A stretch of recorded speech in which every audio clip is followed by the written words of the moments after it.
Noël, Noël, Noël. C'est devenu une fête tellement commerciale. Mais savons-nous vraiment ce que nous fêtons? Bon, vous allez me dire qu'on fête la naissance du petit Jésus, c'est évident. Ah, ça serait si beau de réintroduire un peu de spiritualité dans la fête de Noël et de remettre le Christ dans l'équation. Mais la question est, y a-t-il déjà été dans l'équation? On sait tous que Jésus est né le 25 décembre de l'an 0. Mais non, c'est pas vrai, ça existe pas l'an 0. C'est spécial, pareil, être né en l'an 1. C'est pas écrit dans la Bible, puis y a pas de preuve que la naissance de Jésus a eu lieu en décembre, puis encore moins le 25 du mois. Mais je vous dirais qu'il y a quand même une chance sur 365 que Jésus est bel et bien né un 25 décembre. Cette date-là a été choisie pour des raisons païennes, tout simplement. Le 25 décembre est souvent associé à la pratique de l'adoration du dieu du feu. Nimrod, Saturne, Chronos, Moloch et Baal selon les cultures. Beaucoup de dieux démoniaques sont célébrés le 25 décembre. Comme par exemple Nimrod, le constructeur de la tour de Babel, qui est considéré comme le premier antichrist et qui fut l'un des plus mauvais et démoniaques êtres humains de l'histoire. Son nom signifie se rebeller contre Dieu. Nimrod, dit le cornu, se disait le dieu soleil et encourageait les orgies et tout ce qui plaisait pas à Dieu. En tant que représentant du feu dévorant, les enfants étaient vraiment l'offrande par excellence sur son autel et il était considéré comme le grand dévoreur. Nimrod. Nimrod est allé jusqu'à épouser Sémiramis, sa propre mère. Ah ben oui, un petit mariage incestueux. Pourquoi pas?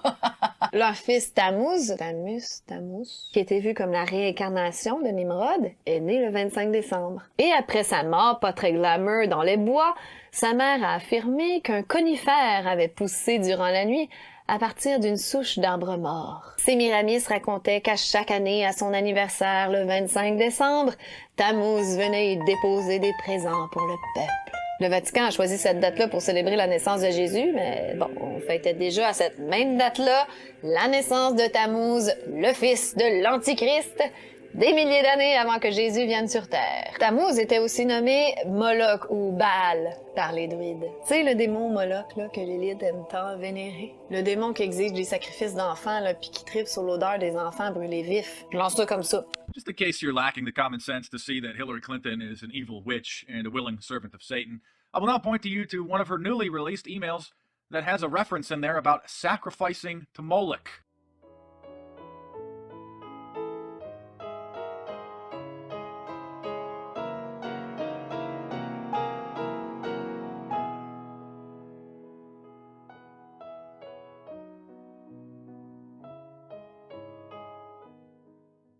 And there, yes, what does it mean?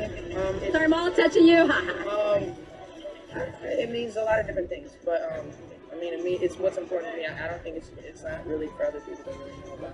It's not really for other people to really know about.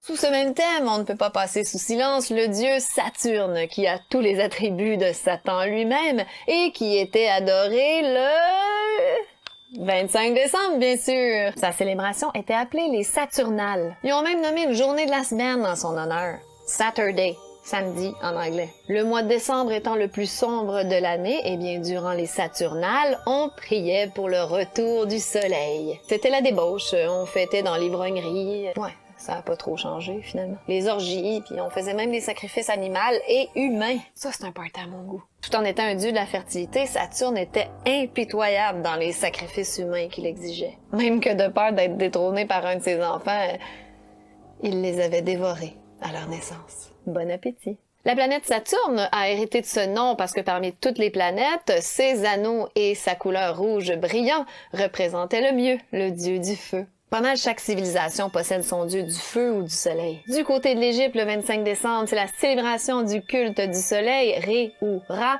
et d'Osiris, dieu de la fertilité. En Perse, c'est le culte du dieu soleil Mitra. En Grèce, c'est le culte du dieu soleil Hélios et de Dionysos, également dieu de la fertilité et du vin. À Rome, bien avant la naissance de Jésus, c'était le culte du Sol Invictus, le soleil invaincu, pour célébrer le solstice d'hiver. Et plus tard, la naissance de Jésus a été rajoutée par Constantin pour assimiler les chrétiens à ses cultes païens. Ah, l'Empire romain.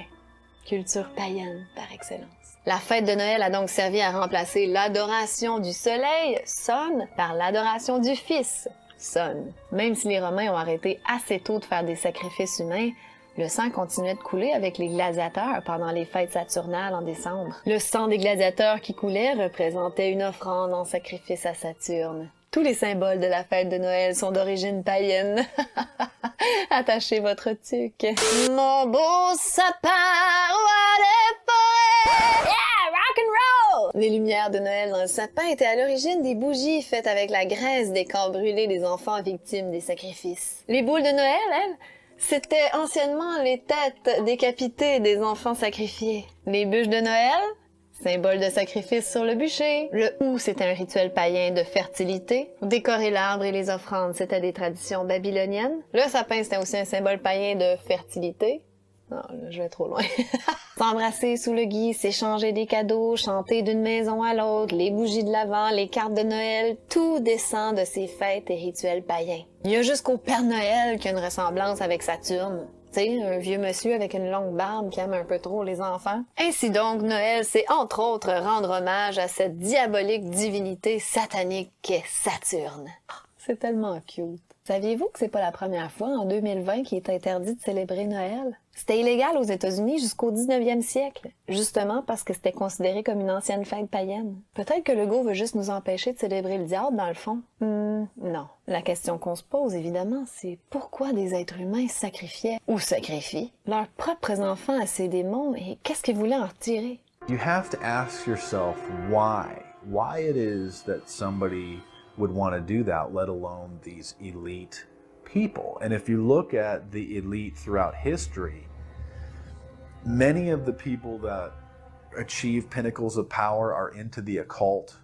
They seek a supernatural way to gain power. Que celui qui s'approchait du feu recevait des lumières de la divinité et que par le feu on se purifiait entièrement de toutes les souillures produites par l'enfantement. C'est pour cela qu'on faisait passer les enfants par le feu de Moloch. On les arrachait ainsi au péché originel, et cette purification rendait plus d'un nouveau-né victime de la divinité sanguinaire. D'ailleurs, si on fait l'étymologie du mot Tammuz, ça veut tout dire.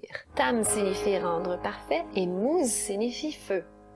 Rendre parfait par le feu. Le dieu de ce siècle, dit Satan, a toujours été dans Noël. Il en est l'auteur. Quand je dis le Dieu de ce siècle, je fais référence à ce passage de la Bible. Pour les incrédules dont le Dieu de ce siècle a aveuglé l'intelligence, afin qu'ils ne vissent pas briller la splendeur de l'évangile de la gloire de Christ, qui est l'image de Dieu. Le Dieu de ce siècle, Satan, qui a aveuglé l'intelligence. Allô, si vous voyez pas un lien avec ce qu'on vit aujourd'hui, moi, je démissionne. Selon l'Encyclopédie de l'Histoire mondiale, l'article Santa, le nom Père Noël, Santa Claus, était un surnom pour Nimrod en Asie mineure. Nimrod, l'Antichrist. Santa, serait-ce l'anagramme de Satan? Il suffit de déplacer une lettre. S-A-N-T-A, S-A-T-A-N. Oh, Santa is an anagram for Satan. You think we would have noticed it before?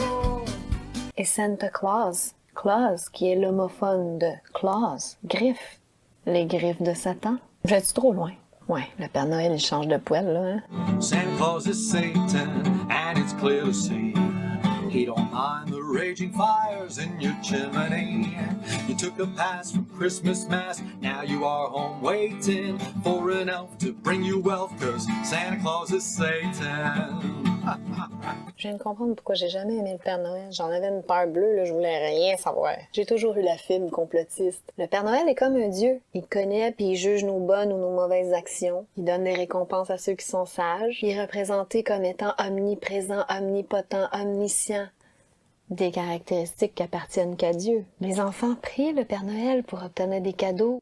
Le Père Noël, sous sa forme actuelle, a été créé de toutes pièces dans les années 30 par Coca-Cola pour vendre sa boisson super santé dont les enfants raffolent et tombent accros. Un genre d'adrénochrome pour enfants. Non, là, je vais beaucoup trop loin, excusez-moi. Des fois, je m'emporte. Les parents veulent tellement maintenir le mythe de Noël pour leurs enfants. Ils vont aller jusqu'à leur mentir puis de leur inventer de la bullshit de Père Noël qui va leur amener des cadeaux s'ils sont sages. Hey, j'ai envie de détruire la magie de Noël, moi, là. C'est votre trip à vous, les parents, là, de voir votre enfant tout innocent croire à un mensonge. Puis c'est qui le dieu du mensonge, hein? Faites juste vous rappeler ou vous imaginer comment un enfant peut se sentir quand il réalise que ses parents lui ont menti toute sa vie. Qui ont inventé une histoire de Père Noël sans queue ni tête, mais que eux croyaient dur comme fer.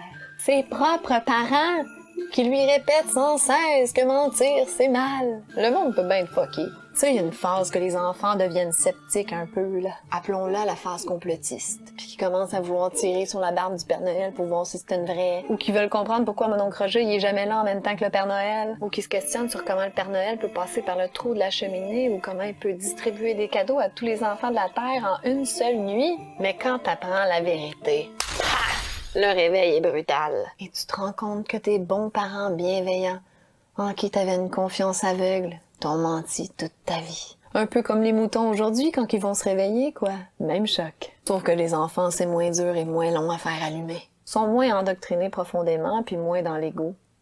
Et moins dans le goût.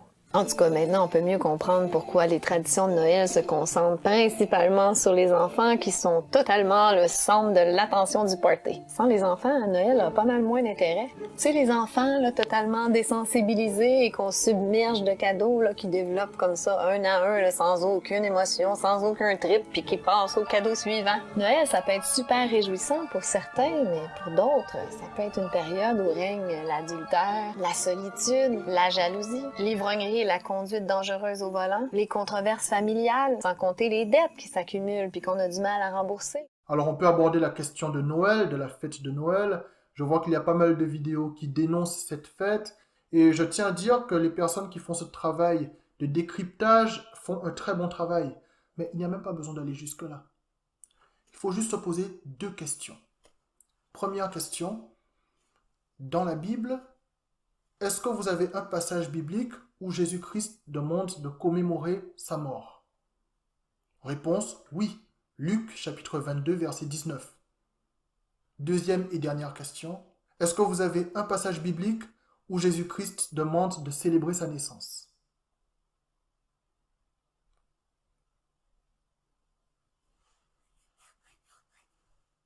La question est réglée. S'il n'y a pas de passage biblique où Jésus-Christ demande de célébrer sa naissance, c'est que la fête de Noël n'est pas de Dieu. Tu lis ta Bible, Jésus-Christ a-t-il demandé à ce qu'on célèbre sa naissance? Non. Qu'est-ce qu'il vous faut de plus? Le problème est réglé. Si vous ne vous appuyez plus sur la Bible pour faire ce que Dieu demande, eh bien vous dites bienvenue aux démons, tout simplement. La fête de Noël n'est pas de Dieu. Et la fête de Noël attire les démons. C'est facile à prouver. Le Père Noël, il a des lutins. Allez voir la définition de lutin dans le Larousse. Qu'est-ce qu'un lutin? Petit démon malicieux. Voilà. Quand vous ne respectez pas la Bible, les démons ont un boulevard devant eux. Voilà comment la fête de Noël est parvenue à mettre en avant les démons.